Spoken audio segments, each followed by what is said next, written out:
Larkana DC का दावा झूठा निकला। अस्सलामुअलैकुम, टॉप न्यूज़ उर्दू के साथ मैं हूँ शाइना शमसुल हक। लाड़काना डीसी का दावा झूठा निकला। बैस कॉलोनी मालपीड़ी डबल रोड जमाली गली में काफ़ी अरसे से कचरे के ढेर पड़ा रहने की वजह से वहां के रिहायशियों का कहना है कि डीसी का दावा झूठा निकला।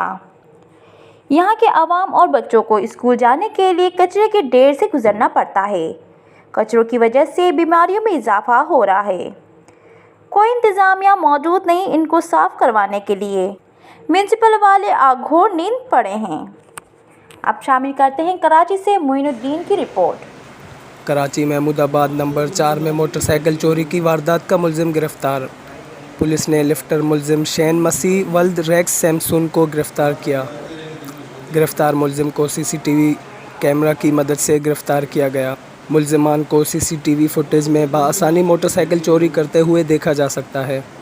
मुलजिम ने जुर्म का इतराफ़ किया और इंकशाफ किया कि इसने चोरी की मोटरसाइकिल अपने दूसरे दोस्त को फ़रोख्त कर दी। SSP east Sajid Saddozai. Top news Moinuddin. Time of Pakistan में फ़िलवक्त इतना ही। मज़ीद जानने के लिए हमारा यूट्यूब चैनल सब्सक्राइब कीजिए और फेसबुक पेज को लाइक करें। शाइना शमसुल हक को इजाज़त दीजिए। अल्लाह नेगेबान।